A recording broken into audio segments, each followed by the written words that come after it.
Bonsoir mesdames et messieurs, merci de votre fidélité pour OMSA Télévision. Bienvenue dans votre émission Afrique Émergence, unique et inégalable au cœur des problèmes panafricains.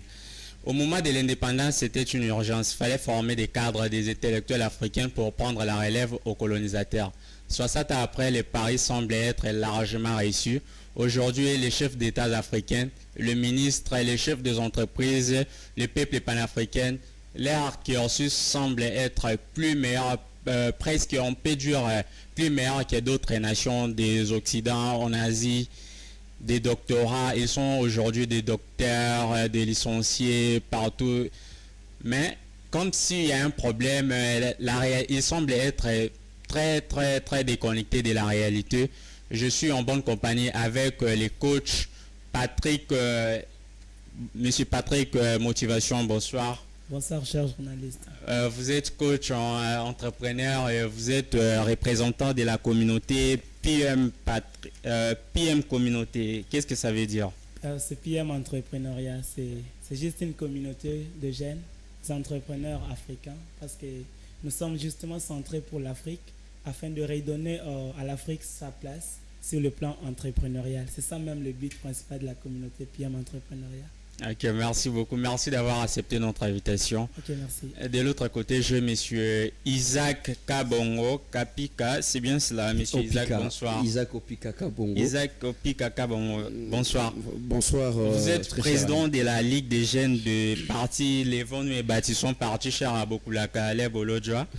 Bienvenue. Merci beaucoup. Merci d'avoir accepté notre invitation. Merci pour cette très chère invitation qui m'a été donnée. Et comme vous l'avez dit, je suis le président de la Ligue des jeunes au niveau d'un parti politique qui d'ailleurs est en train de faire rage par rapport aux réalités de notre pays, par rapport aux problèmes de la RDC. Donc il a fallu qu'un parti comme le parti politique Les Vonu et Bâtissons, les bottes en sigle, soit mis en place pour justement commencer à toucher le vrai problème des Congolais afin de le mettre à la place publique pour donner des orientations nécessaires afin que les choses évoluent comme nous sommes en train de les penser.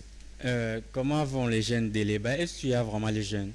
Bon, déjà je suis jeune. Quand vous posez la question, si j'ai de jeunes, ce ne sont pas mes jeunes, ce sont des jeunes qui se... Des jeunes de l'EBA. Exactement, ce sont des jeunes qui se trouvent justement dans le parti politique Les Vonu et Bâtissons. C'est depuis 2020 que nous avions connu notre existence. Les BAT n'est pas un parti politique qui vient de naître justement aujourd'hui. C'est un parti politique qui commence depuis les années dont je venais de les citer, depuis les années 2020. Et donc on ne peut pas taxer la grandeur d'un parti politique si pas l'efficacité d'un parti politique par rapport aux années que cela a fait. Parce que dans notre parti politique, nous régorgeons de têtes qu'il faut. Et d'ailleurs, des intellectuels dans le parti politique Les Vonu et Bâtissons, dont la majorité, ce sont des jeunes. Et pourquoi des jeunes? C'est justement parce que c'est la jeunesse qui constitue les problèmes de l'Afrique aujourd'hui. C'est la jeunesse qui constituera aussi la solution du problème et de l'Afrique, et pourquoi pas pour parler de la République démocratique du Congo, parce que nous parlons de débats qui se trouvent dans la République démocratique du Congo. Nous avons des jeunes talentueux, nous avons des jeunes intellectuels, nous avons des jeunes qui ont accepté de braver la peur pour faire partie de ces combats que nous sommes en train de mener.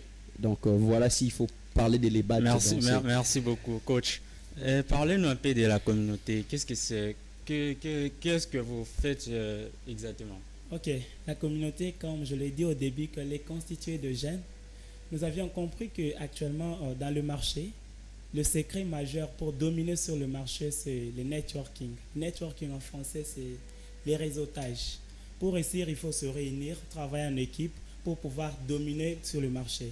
C'est là qu'on a pensé ne pas laisser les entrepreneurs en pêle-mêle fonctionner de façon individuelle. Nous avions pensé les réunir afin de pouvoir organiser des formations appropriées sur l'élaboration des projets qui sont bancables, l'évaluation des projets, la suivi des projets et toutes les formations liées à l'entrepreneuriat afin de pouvoir assurer la bonne pratique de ces Est-ce business. qu'ils viennent aussi, les jeunes entrepreneurs? Bien sûr, nous avions actuellement plus de 75 entrepreneurs. Ah bon, 75? Exactement. De jeunes aspirants entrepreneurs, ceux qui pensent entreprendre. Ils sont tous des Congolais? Exactement, et il y a aussi des Maliens dedans, mais les 75 sont dans les groupes des Congolais, justement. Ah, ok, je vois. Ouais. Monsieur Opi Kabongo, je reviens vers vous. Dernièrement, vous avez défendu votre mémoire. C'était quoi les sujets? En tout cas, c'est une question très importante. Je suis maintenant politologue, confirmé politologue à l'Université pédagogique nationale, IPN en sigle. Mon travail a été basé sur les enjeux géopolitiques de la guerre à l'est de la République démocratique du Congo. Pourquoi? Parce que c'est depuis la guerre à l'est de la RDC date depuis 1996.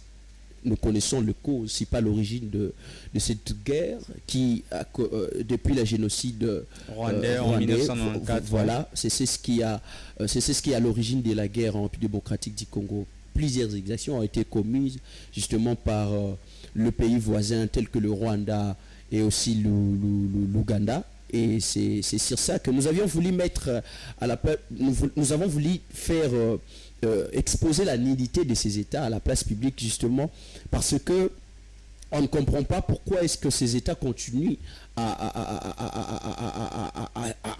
faire, comment est-ce que je peux dire, comment est-ce que ces États continuent à enquêter la sécurité de la République démocratique du Congo, et c'est justement à cause des enjeux, les enjeux tels que l'espace.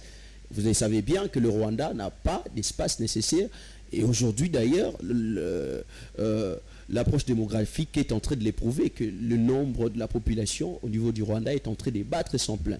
Et voilà, inquiété par cette réalité, le Rwanda chercherait cet espace-là. Et son voisin qui a de l'espace, c'est la République démocratique du Congo. Et non seulement l'espace comme manger, mais nous avons aussi des ressources. Voyez-vous. Donc ce sont ces enjeux-là qui poussent justement les États voisins, le voisin tel que le Rwanda, beaucoup plus le Rwanda, à enquêter la sécurité de notre pays, puisque le Rwanda a compris justement que sa sécurité, si pas sa survie, dépendait du Congo.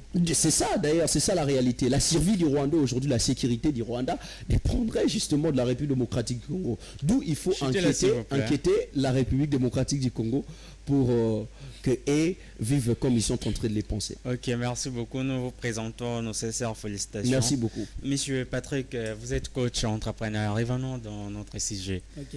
Les intellectuels africains, aujourd'hui, comme s'ils sont déconnectés de la réalité, qui est intellectuel vraiment? Normalement, un intellectuel, c'est un personnage qui est premièrement intègre et qui décèle les problèmes dans une société afin de pouvoir essayer d'apporter des solutions. Ça, c'est la première compréhension plus brève que je peux donner du mot intellectuel.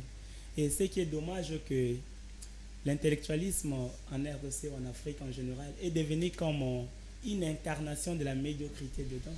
Ah bon? Chose qu'il faut nécessairement travailler là-dessus. Moi, souvent, je vais toujours essayer de comparer un intellectuel à un entrepreneur.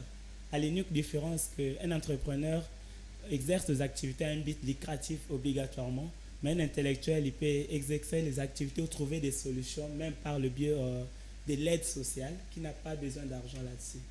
Mais ce qui est dommage, qu'on se dit intellectuel, je sais que ce n'est pas de notre faute, justement, en premier. Vous savez que la colonisation est parmi les effets majeurs qui ont causé une faiblesse très forte sur l'économie. Mais la colonisation, c'était 60 ans il y a passé. Bien sûr, 61 ans passé, mais il faut qu'il y ait des gens qui vont essayer de réanimer cette flamme qui a été très bâtie par... Parce que si c'est le cas, si nous disons... Mais ces gens-là, ce sont des intellectuels qui doivent les faire, mais... Disons peut-être que l'Afrique a des intellectuels. Alors posons-nous la question de savoir quelles sont les causes de la mauvaise, performance économique en RDC. On va arriver là, monsieur Opi Kabongo. Qui est un intellectuel d'après vous? Merci beaucoup. Quelle définition avez-vous d'un intellectuel? Merci beaucoup, cher Abi. Je aimais la définition qu'a donnée mon frère Patrick. Monsieur Patrick Motivation. Voilà, Patrick Motivation. Très belle très belle définition, mais je vais rejoindre sa définition sur une partie où il a parlé de l'intégrité.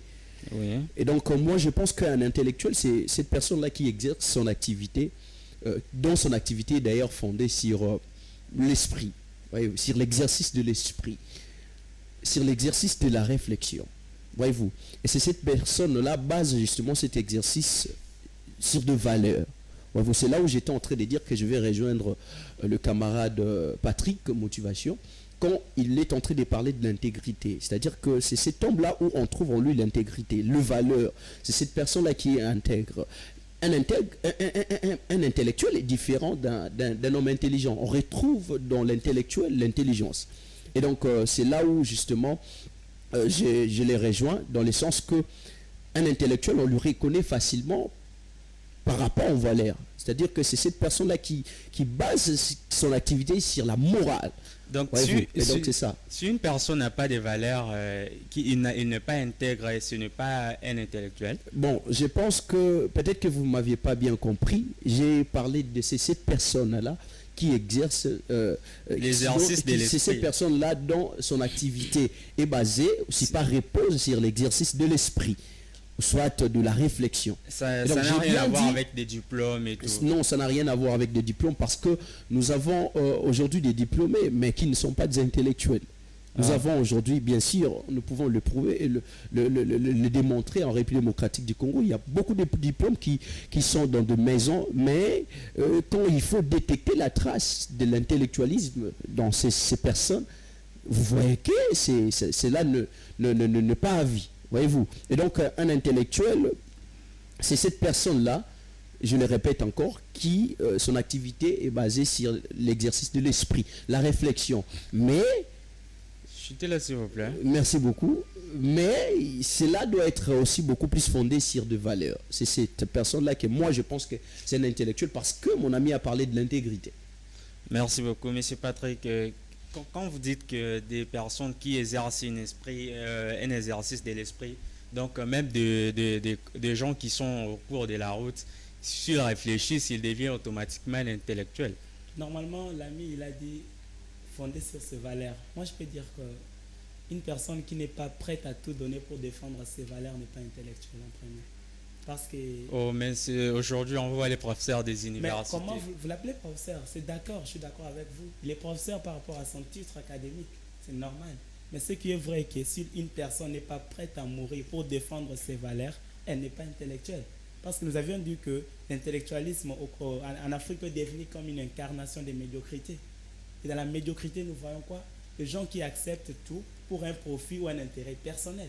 Moi, je ne peux pas traiter d'une personne intellectuelle si elle est prête à accepter ou à lâcher ses valeurs ou à trahir ses principes pour juste profiter d'une opportunité. Donc, vous êtes en train de dire qu'ici en Afrique, il n'y a pas des intellectuels. Je ne peux pas dire qu'il n'y a pas parce qu'il n'y a pas de cas sans exception. Où est-ce que je peux me placer personnellement? Parce que déjà, si je sais qu'il faut placer mes actes sur de valeurs, ça veut dire que je dois être un modèle.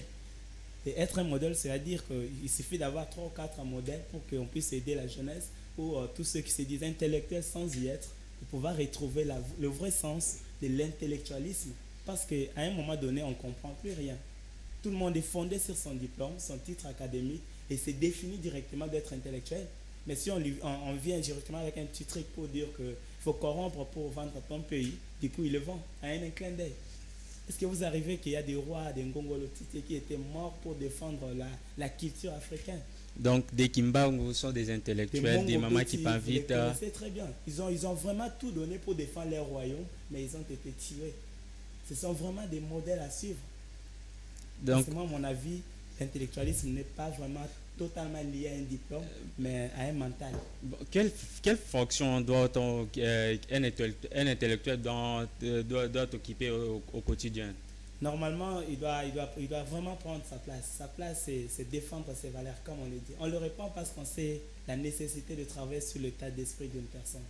Parce que si l'état d'esprit n'a pas changé, c'est parce que vraiment l'Africain n'est jamais prêt à mourir pour défendre sa culture. C'est pourquoi à un moment donné, nous sommes manipulés, nous sommes traités de tous les maux. Est-ce que vous savez que tout ce qu'on essaie de faire au quotidien pour juste apparaître ou faire un truc du genre satisfaire le besoin d'une personne ou satisfaire un désir d'une personne, lui plaire, essayer de lui montrer que je suis une bonne personne, alors que cette même personne, c'est elle qui va te traiter, c'est elle qui a tué ton parent, mais tu le défends parce que tu as besoin de quelque chose comme l'argent. Est-ce qu'on va appeler des intellectuels au Congo comment dans ce sens-là? Merci beaucoup, monsieur Opi Kaka Bongo. Quelles doivent être les fonctions de l'intellectuel? Bon, je pense que l'ami a soulevé deux éléments importants. Mais moi, je pense que la place que doit occuper un intellectuel, c'est beaucoup plus au niveau de la création. Un intellectuel, c'est un créateur. Voyez-vous, un intellectuel, ce sont ces personnes-là qui sont appelées à placer des fondements. Voyez-vous, donc ce sont ces personnes-là qui sont appelées à canaliser les choses, à orienter des choses. En d'autres termes, je peux dire même que ce sont des visionnaires. Voyez-vous, ce sont là de fonctions que doivent justement occuper des intellectuels. Ce sont des créateurs, je les répète encore, puisque quand je l'ai défini ici, j'ai dit que leur activité est beaucoup plus basée sur la réflexion. Et la réflexion nous amène à la création. Voyez-vous, la réflexion nous amène à une vision qu'ils doivent justement mettre à la place publique pour résoudre le problème qu'il faut, par rapport au problème qui avait. Et je pense que c'est ça la fonction que doit occuper justement un intellectuel. Je ne vais pas beaucoup continuer, sinon vous allez encore... Justement, pour rejoindre ou ajouter l'idée de l'avenir, parce qu'on est africain.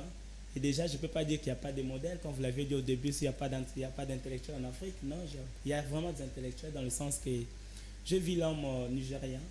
Le Nigeria, c'est en Afrique, non? Oui. Je vis l'homme nigérien Tony Elumelo. C'est le patron de l'IBA. C'est un jeune visionnaire. Moi, je peux le dire directement qu'il est intellectuel parce qu'il a compris qu'il faut résoudre les problèmes de jeunes. Et j'apprécie quelque chose qu'il a publié sur sa page Facebook. Il a dit les autorités ou les gouvernants doivent approcher de jeunes, ok, et tracer un chemin pour que le jeune devienne leurs alliés. Et ces jeunes doivent comprendre leurs idées clés. Parce que ce qui est dommage en RDC particulièrement, c'est que le jeune n'adhère jamais à la vision d'une personne. Il s'attache plutôt à la personne. Oui. Poser des questions aux jeunes pour savoir pourquoi tu as adhéré à ces partis politiques. Est-ce que tu as compris la vision de ce parti ou tu adhères justement parce que tu veux gagner juste ton sou? C'est ça le problème. Alors que si tout le monde s'attache à l'idée, comme l'ami a dit, on doit innover. Et cette innovation doit résoudre les problèmes qui crient dans la société. Et c'est ça vraiment ce qui va faire de nous de vrais intellectuels. Monsieur Patrick, comme si le coach vous a posé une question indirectement. Hein? Bon, je ne sais pas, je ne me retrouve pas. Hein. Oh non. Les gens doivent adhérer dans un parti politique. Oui. Vas-y, le coach vous a posé une question indirectement. Je pense que ce n'est pas nécessairement ça parce que ce n'est pas... tout le monde a une vision. Exactement. Et peut-être il n'y a pas de gens qui s'adhèrent à les battre parce que... Oui. Ça veut dire que votre parti il est en train de promouvoir une idée quelconque ou une vision quelconque pour un changement peut-être. Il n'y a pas création. Mais non, les gens s'adhèrent juste parce qu'ils aiment Aleb Olodjoa, parce qu'ils admirent peut-être Opi Kaka Bongo. Ils ne sont pas le bienvenu, ceux qui veulent s'attacher à la personne de M. Alain Bolodjoa, mais ils sont plutôt le bienvenu, ces personnes-là qui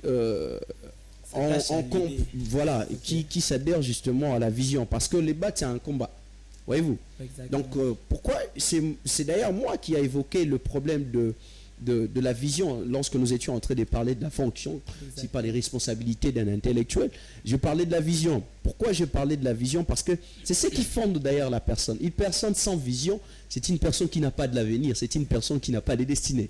Voyez-vous, c'est cette personne-là qui est limitée. Et c'est ça d'ailleurs le problème de l'Africain. Donc il ne faut pas nécessairement être dans un parti politique pour... je ne sais pas moi, être intellectuel, comme vous l'avez dit. Non, il n'a pas dit... Non, j'ai dit juste attends, je vous relance, s'il vous plaît, monsieur. Coach, je vous ai entendu parler d'un Nigérien, parce que les autres intellectuels, quand vous entendez, ils parlent des Marc Aurèle, on a l'impression que même si des intellectuels occidentaux, même du 3e siècle et tout, ils se réfèrent à eux. Est-ce que les intellectuels africains sont-ils complexés par rapport aux intellectuels européens? Être complexé, c'est trop lourd parce que si tu es complexé, c'est que tu ne t'es pas encore compris. Parce que si déjà tu sais ce que tu fais, tu connais où tu vas, justement, qu'est-ce qui va te retenir? Parce que cet homme de Tony Lumelo, je connais son histoire, et Lumelo, je connais son histoire, il était un jeune, il était... Mais justement, c'est ce qui m'a étonné, parce que vous avez cité, avant de citer Tommy, hein, je pense, Ouais, Tony. vous avez cité aussi d'autres intellectuels africains, mais quand vous entendez des intellectuels africains, vous avez l'impression qu'ils sont en Europe, ils parlent Non, des non, Marc non. Aurèle, Ils se battent, des... ces Africains dont je citais. Moi, je n'allais pas citer sur ce plateau un intellectuel occidental. Oui. Donc, je vais parler des Africains comme c'est une émission panafricaine. Et du coup, il faut que nous pensions et que nous redonnons à l'Afrique, comme je l'ai dit au début, sa place sur le plan entrepreneurial. Et ces jeunes-là sont en train de se battre jours et nuits pour pouvoir redonner ou redorer l'image de l'Afrique sur le plan mondial. Parce que si nous ne le faisons pas, personne ne doit le faire à notre place. C'est ça ce que nous devons savoir. Si dans nos têtes, nous mettons que nous avions été colonisés, ok, c'est d'accord, on est d'accord avec vous. Et après, nous avions reçu l'indépendance, il nous faut prendre nos responsabilités enfin. Et si on ne prend pas nos responsabilités, personne ne viendra le faire à notre place. On ne peut pas devenir intellectuel du coup sur la rue comme ça, on ne bosse pas, on ne pense à rien, on ne résout aucun problème qui crée à la société. Et on s'appelle intellectuel, à moi je suis pas d'accord. Merci beaucoup, monsieur Opi Kaka Bongo. Dans les partis politiques, on a souvent l'impression que vous avez totalement oublié les Kimbangu, Mamaki Pavita. Quand on entend les politiciens parler, ils se réfèrent toujours, on appelle ça les présidents français, Jospin, George Washington, mais ils parlent rarement des révolutionnaires africains comme des Thomas Sankara, des hommes comme les Sénégalais Senghor et tout. Pourquoi? Bon, c'est d'ailleurs ça le problème. Moi, je n'aimerais pas, j'aimerais beaucoup plus généraliser parce que c'est vous d'ailleurs qui me pointez du doigt pour dire que voilà, vous dans les partis politiques. Non, mais je constate, c'est l'évidence. Dans les partis politiques, vous allez voir. Certainement, puisque quand je vais commencer à parler, quand je vais commencer de parler de mon parti politique, puisqu'on parle de l'intellectualisme. Non, je ne suis pas dans le parti politique Les Vendôme et Bâtissons les BAT pour rien. Il a fallu que je puisse me retrouver. Et puisque je me suis retrouvé, voilà pourquoi je me retrouve. D'ailleurs, j'appelle les jeunes à venir s'adhérer dans notre parti politique. Et donc, je reviens maintenant à la question, pour ne pas que monsieur le journaliste me dise que j'étais en train de faire la publicité de mon parti politique. Je pense que c'était aussi nécessaire d'appeler la jeunesse. Et donc, quel est le problème qui se passe? Aujourd'hui, l'Africain a une complexe d'infériorité.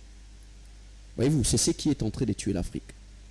Si seulement les Africains on comprenait la réalité comme elle devait être, l'Afrique devait être ce continent puissant dans le monde.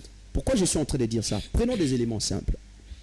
Nous avons étudié l'histoire. On vous dit que l'os le plus ancien a été découvert où? En Afrique. Ouais. Restons dans le simple, dans des choses simples. L'écriture, hiéroglyphe, c'est en Afrique. Voyez-vous? Et on dit que l'Afrique est le berceau de l'humanité. Si pas pour dire le berceau de la création. Si on dit que l'os le plus ancien, c'est ici en Afrique, on peut dire que le Créateur, pour ceux qui croient en Dieu, c'est que le Seigneur a commencé sa création ici en Afrique. Voyez-vous? Et donc, c'est l'Afrique qui devait être l'excellence du monde. C'est l'Afrique qui devait être le développement du monde. Et vous voyez qu'est-ce qui s'est passé. Lorsque les Occidents, les colonisateurs, les colons, tous ces mondes devenus nous coloniser, voyez-vous, ils ont joué sur notre intellect. Ils ont joué sur notre intellect parce que depuis, avant même la colonisation, il y a eu des intellectuels ici en Afrique. Mais ces intellectuels ont été séduits par la ruse occidentale, puisque nous savons que le moyen le plus simple que les Occidentaux avaient apporté, si pas les colonisateurs ont apporté, c'était la religion. Ils ont venu au travers de la religion pour séduire l'homme intellectuel africain, mais lorsqu'ils étaient venus, ils ont trouvé que l'Afrique était aussi bien organisée, puisqu'il y a eu des royaumes qui existaient. Comment est-ce que ces royaumes étaient dirigés, étaient gérés? Justement, non, il y a beaucoup de choses à dire. J'aimerais que vous puissiez me donner du temps. Je m'excuse. Ok, vas-y. Oui. On va retrancher votre temps. Il n'y a pas de problème. Je vais préférer que vous puissiez les retrancher, mais que je parle de ces choses nécessaires. Et donc, lorsque les colonisateurs sont venus, ils nous ont détachés de cet intellectualisme, de notre intellectualisme, pour nous séduire par cette rise de la religion. Et c'est à partir de là que l'intellectuel africain a commencé et s'est senti dans cette infériorité. Parce que l'homme blanc a utilisé tous les moyens qu'il détenait afin de nous réduire. Voyez-vous? Et donc, lorsque l'Afrique a commencé à prendre conscience, l'Afrique a commencé à prendre conscience vers les années 50. On a commencé à se découvrir, c'est alors que nous avions commencé à demander l'indépendance de part et d'autre. C'est là où justement que l'Africain était en train a commencé à prendre conscience. Mais que cela ne se limite pas. L'homme blanc ayant compris que l'Africain a commencé à prendre conscience, il change de mécanisme, il change de tactique pour nous maintenir toujours dans cette servitude, dans cet esclavagisme intellectuel, pour dire que voilà, lorsqu'il y a des créations en Afrique, on sabote. Il n'y a pas longtemps ici, vous avez vu qu'il y avait, peut-être que si je ne m'abuse pas, c'est un Sud-Africain, si je ne m'abuse pas, c'est lui qui a créé des voitures, je ne sais pas moi, des télévisions qui pouvaient fonctionner sans courant, sans électricité et tout. Voyez-vous? Et qu'est-ce que l'homme blanc a dit? Voilà, c'est contre la physique. Voyez-vous? Et comment est-ce que les Africains, ayant vu cette création de la personne qui fait partie de votre communauté, vous négligez, vous donnez l'importance à ce que l'homme blanc vous dit. Et c'est ça la faiblesse de nous, Africains. Je ne sais pas si j'ai encore pris beaucoup de temps. Merci beaucoup. Je veux savoir, parce que c'est intéressant, à mon avis. Maintenant, vous avez dit que l'Africain qui a vu le produit réalisé par un Africain qui est frère, et nous avons négligé. Pourquoi nous allons encore succomber le rêve à l'homme blanc? Parce que c'est nous qui avons négligé. Pourquoi nous ne voulons pas... attendez, vous allez répondre. Attendez, vous allez répondre à ça. Mais coach, je ne sais pas, pourquoi les intellectuels africains sont déconnectés de la réalité africaine? Mais ils sont c'est le problème de la logistique et de la formation ou quoi? Non. La formation, elle doit être continue. D'abord, l'Africain doit comprendre que la vie, elle s'arrête lorsqu'on arrête d'accroître sa connaissance. Cela nous met justement trop en retard. Et justement, la logistique, c'est quoi enfin? Est-ce qu'on manque de compétences? On manque de capacités? Non, je ne crois pas. D'ailleurs, il y a des stratégies qu'il faut jouer actuellement. Moi, je ne peux pas dire que l'homme blanc, il est totalement en train de nous distraire parce qu'il nous a dotés aussi de quelques ressources pour l'apprentissage, que ce soit en ligne, dans des cours comme des MOOC, où c'est gratuit d'ailleurs. Tu peux suivre un cours et commencer à élaborer ton projet sans te déplacer, justement. Mais est-ce que nous voulons d'abord apprendre? Ça, c'est déjà une autre question. Non, mais l'intellectuel, parce que vous avez dit, il est déconnecté de la réalité. Oui. Si on est déconnecté de la réalité, c'est parce qu'on est déconnecté de l'apprentissage. Pour se découvrir, il faut continuer à apprendre de nouvelles choses. Sortir de cette zone de confort. Non, mais les observateurs pensent que les intellectuels, ils sont plus dans les choses européennes et tout. Non, mais être dans les choses européennes, donc tu n'es plus intellectuel congolais ou africain. Parce que tu es déjà déconnecté de l'Afrique. La réalité dont nous parlons, c'est la réalité africaine. Parce que le problème en Afrique, c'est ça. On ne veut pas apprendre, on ne veut pas se découvrir. On reste dans sa zone de confort. Posez des questions à des intellectuels que vous connaissez et vous comprendrez qu'ils sont limités juste avec des connaissances apprises à l'école. Mais comment on peut se développer alors qu'on ne veut pas innover? L'innovation vient après des lectures. Il y a plein de livres en ligne qui sont gratuits d'ailleurs. Il y a plein de vidéos dans le chaîne YouTube qui sont gratuites. Mais est-ce qu'on les consomme? Est-ce qu'on nous apprend? Il faut qu'on se pose cette question. Est-ce qu'on doit grandir comme ça en restant dans sa zone de confort? Ou il faut essayer plein de choses pour se découvrir afin de développer ce continent africain? Là, je vois toujours Tony Elumelo. Il a lancé, d'ailleurs ça va se fermer le 31 mars. Il a mis une plateforme en ligne pour financer plus de 10 000 entrepreneurs. Ah bon, c'est vrai ça? Sûrement. Alors que c'est pas virtuel ça? Non, c'est pas virtuel parce que c'est un projet qu'il a commencé depuis longtemps. Ça, c'est la 9e édition. Il finance des Lorsque le motivateur parle, on lui laisse la parole. Hein. C'est ce que j'ai compris. Non, il a dit... Ce n'est que moi qu'on ne me laisse pas du temps. Ils vont se me retrancher. Ok, je suis d'accord avec ça. Parce que c'est au profit de jeunes enfants. Je vais communiquer ça parce que peut-être qu'ils vont suivre ça demain, c'est pas tard. Les 31, ça va être fermé. Tout le monde peut postuler, c'est gratuit. Après avoir postulé, il y a des gens qui seront sélectionnés pour envoyer leur projet ou les plans d'affaires. Et après, on peut te financer $5 000. pour cette fois-ci, il a mis $5 000 pour chaque entrepreneur qui doit bien remplir les conditions. Mais se pose des questions sur la rue. Qui est au courant de cette opportunité? Et moi, est-ce que j'habite le Nigeria pour l'apprendre? Non. Mais où est-ce que je le sais? C'est parce que je suis trop curieux. Et la curiosité enfantine, elle est tellement importante dans l'apprentissage. Merci beaucoup. Monsieur Kabongo, est-ce que les Africains sont déconnectés de la réalité? Pourquoi qu'est-ce qui explique cela? Oui, d'ailleurs, j'avais fait appel à l'approche historique pour démontrer qu'est-ce qui a amené l'Africain dans cet état des choses. Déconnecté de la réalité, oui, c'est justement par rapport à ces parcours qu'a connu l'Africain, la colonisation. Mais c'est 60 ans. Attendez, laissez-moi un peu de temps d'expliquer. On vient à 60 ans après. Non, c'est pas un problème. Laissez-moi le temps de parler. Je venais de le dire. C'est que ne pensez pas que l'homme blanc laissera l'Africain tout le temps. Voyez-vous, laissera l'Africain la responsabilité de pouvoir se développer. Ça ne sera pas facile parce que l'homme blanc sait bien que son marché, c'est l'Afrique. Le développement de l'homme blanc, c'est l'Afrique. Voyez-vous, avec tout ce que regorge l'Afrique aujourd'hui, pensez-vous que l'homme blanc vous laissera de se développer dans la simplicité?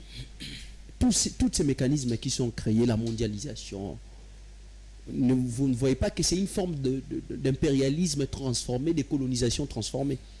L'Afrique est en train d'être colonisée de plusieurs formes. Et c'est ce qui est en train de tuer l'Africain et on est déconnecté de la réalité. On est colonisé par de Facebook. Oui, attendez, laissez-moi, je vais le démontrer. C'est une innovation, oui, ça a permis à ce que le monde puisse se connecter. Mais vous allez voir, la généralité des Africains, on est trop dans ça. Et cela ne nous permet pas de se développer comme il le faut. Voyez-vous tous ces réseaux sociaux, vous pensez qu'ils sont créés par le simple fait de connecter les hommes, les humains et tout ça. Mais c'est une sorte de colonisation parce que l'Afrique a pris cela dans une importance où nous devenons encore handicapés.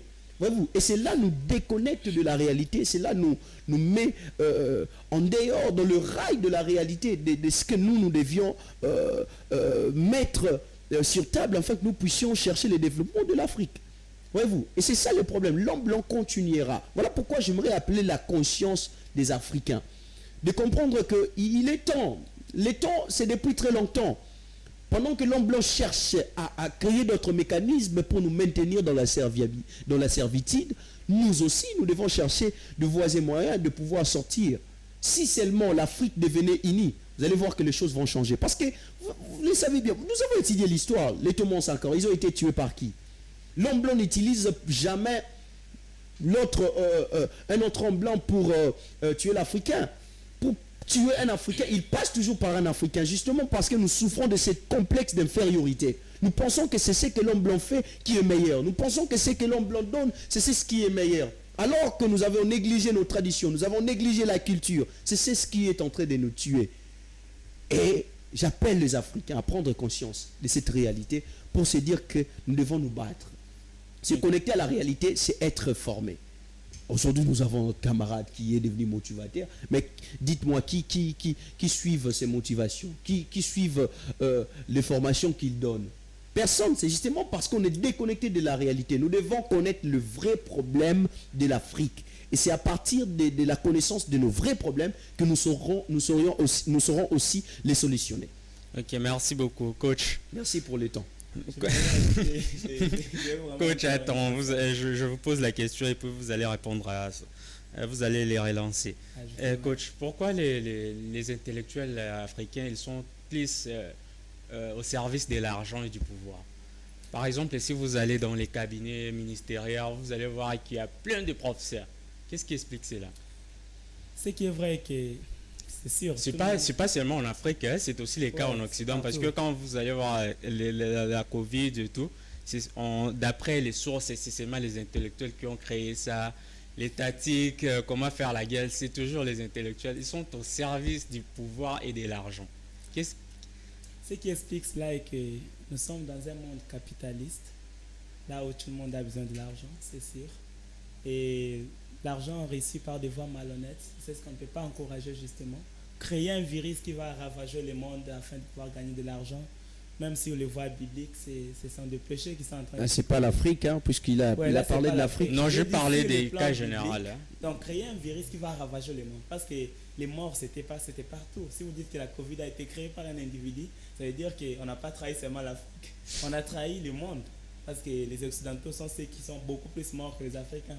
Ça, nous en sommes sûrs par de statistiques que nous avions reçues. Donc, pour dire vrai, nous sommes dans un monde capitaliste. Tout le monde a besoin d'argent. On est d'accord avec ça. Mais l'argent doit être trouvé en trouvant des solutions qui doivent être vendues. Parce que si je trouve solution à un problème aujourd'hui, on doit acheter cette solution. Si c'est un problème qui crée sur le marché, on doit acheter cette solution. L'ami, il a soulevé un point très important.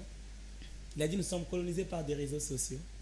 Je partage l'avis avec toi. Merci beaucoup. Mais ce qui est vrai personnellement, que la technologie en soi, elle n'est ni bonne ni mauvaise, mais c'est l'usage que l'on en fait qui la détermine. C'est ça le problème. Vous voyez, donc j'ai des amis partout, peut-être en Europe, ils utilisent Messenger, ils n'utilisent pas WhatsApp. Tu lui demandes pourquoi, il te dit ce que je fais sur Messenger, je peux le faire sur WhatsApp. Pourquoi je dois combiner tout? Mais c'est différent avec l'Africain. C'est lui qui est sur TikTok, il est sur Instagram, il est sur Facebook, il est sur WhatsApp. Cela ne lui donne plus le temps de se concentrer sur ce qui est peut-être important. Mais il y a ceux qui utilisent les réseaux sociaux comme un moyen de vendre en ligne. Vous voyez, je connais des Camerounais. D'ailleurs, je collabore beaucoup plus avec des Camerounais parce que ce sont des gens qui ont réussi beaucoup plus sur Internet. Et moi, perso, je suis un témoin oculaire parce que j'ai lancé une formation sur l'évaluation des projets. La plupart de mes inscrits, mes candidats, étaient venus de Facebook. Vous voyez, ils ont appris et aujourd'hui, ils excellent dans leurs projets et ça marche. Ça veut dire que ces personnes-là ont fait bon usage de ce Facebook qui est en même temps source d'instruction et de destruction pour quelques personnes. Donc, ce que nous devons demander aux Africains, celui qui a créé les téléphones actuellement, il a mis l'option du bien-être numérique. Et le bien-être numérique nous permet de vérifier combien de temps nous passons sur Internet. Tu peux délimiter le temps. Tu te dis sur Facebook, je fais 20 C'est pas minutes. le problème d'Afrique, il est un Africain. Donc, c'est nous les Chutez problèmes. là, s'il vous plaît. Ouais, je comprends, mais je vais terminer ça. C'est nous les problèmes. Si nous changeons notre façon de nous emballer aux réseaux sociaux, nous allons justement observer le changement. Si nous y allons pour apprendre, nous réussirons justement. Merci beaucoup, Monsieur Isaac Kabongo. Vous les politiciens, surtout dans les partis politiques, si vous allez Je dans n'ai pas les... voulu être trop politique aujourd'hui. Si vous mais allez... je sens que Si vous on allez... veut me coller toujours cette peau. Si vous allez dans les cabinets ministériels, vous allez voir des professeurs, des professeurs. Même les professeurs sont devenus même des huissiers d'après des dernières informations dans les cabinets ministériels. Bon, je n'ai pas bien compris la question. Si vous allez dans les cabinets ministériels, vous allez voir qu'il y a des professeurs et des professeurs. Ils sont même devenus des huissiers, un professeur huissier. On a dit que vous, les politiques, vous avez pris les intellectuels au service de l'argent et du pouvoir. Bon, je pense que la même question a été posée à mon ami. Oui. Il a bien répondu, mais j'aimerais un peu orienter les choses d'une autre façon. Pourquoi? C'est que l'intellectualisme est une richesse. C'est ce qu'il faut savoir. On dit que la connaissance, c'est ça derrière le pouvoir. La connaissance amène l'argent. La connaissance attire.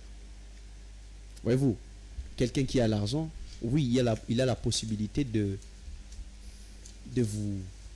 vous orienter, de vous dicter.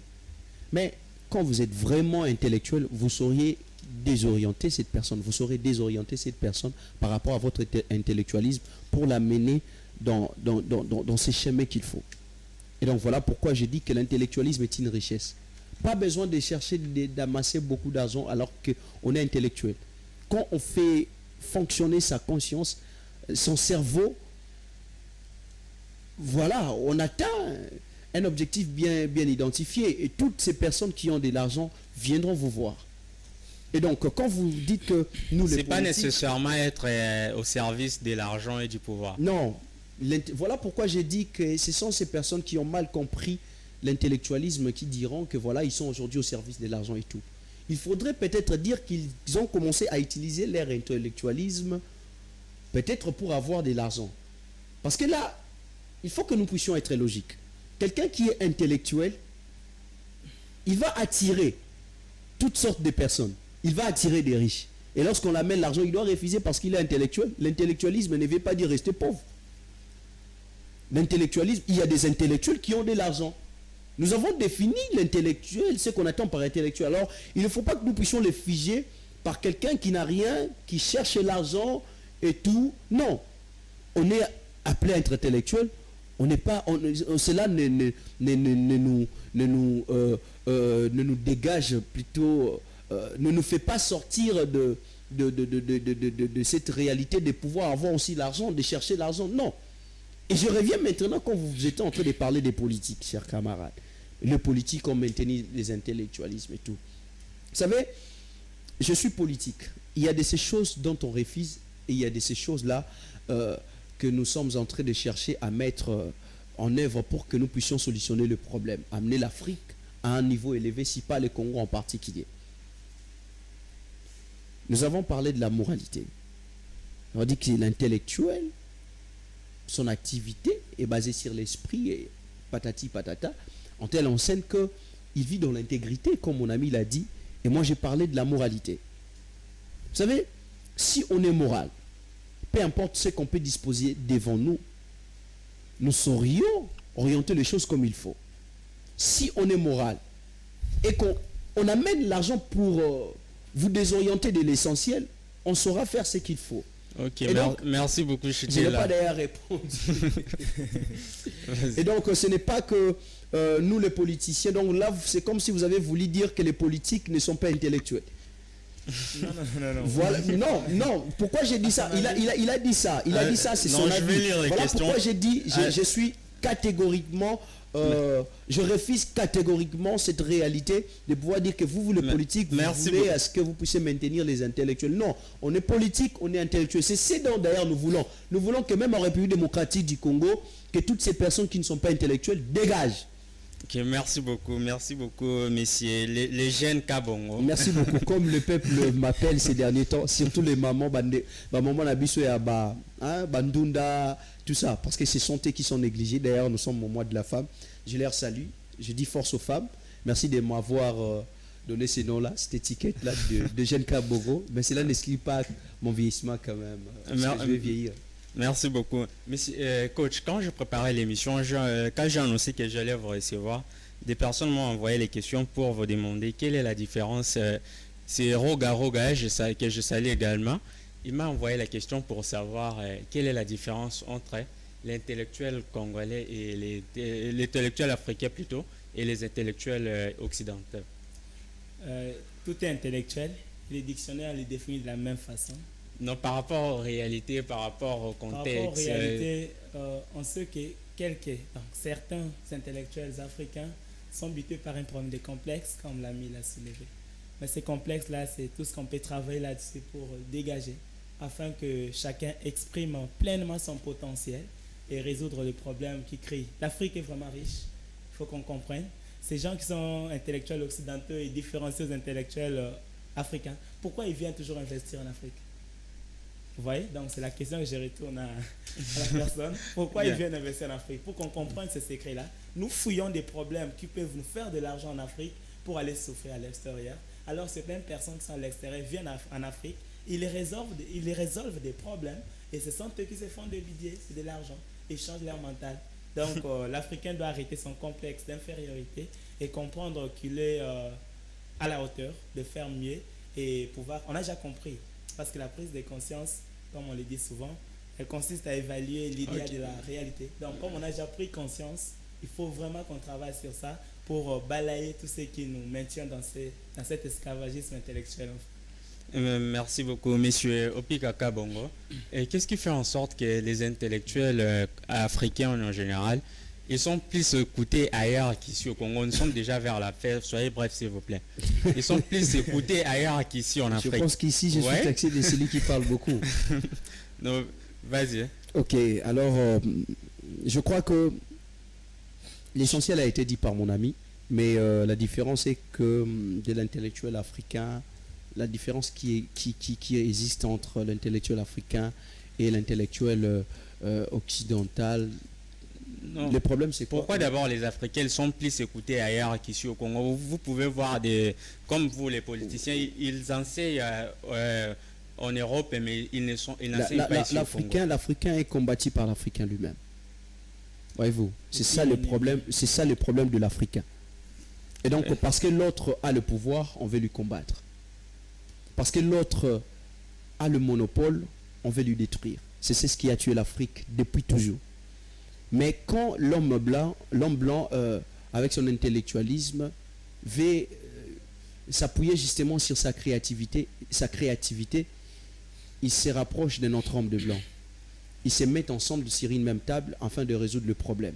Et donc, si l'Afrique s'est coalisée, entrer dans cette même réalité de se dire que voilà, nous devons nous unir, nous devons devenir une force vive pour transformer nos problèmes, solutionner en fait nos problèmes. Je pense que ça sera une très bonne chose et qui pourra amener justement l'Afrique au sommet de ce qui doit être. Merci Je ne sais pas beaucoup. si vous avez encore une autre Merci question. beaucoup. Merci d'avoir accepté notre invitation. C'est moi qui vous remercie. Monsieur Patrick, nous sommes déjà à la fin. Et comme venait de le dire monsieur Opi Kaka Bongo, c'est un problème d'être plus individuel. C'est pourquoi l'Afrique n'évolue pas.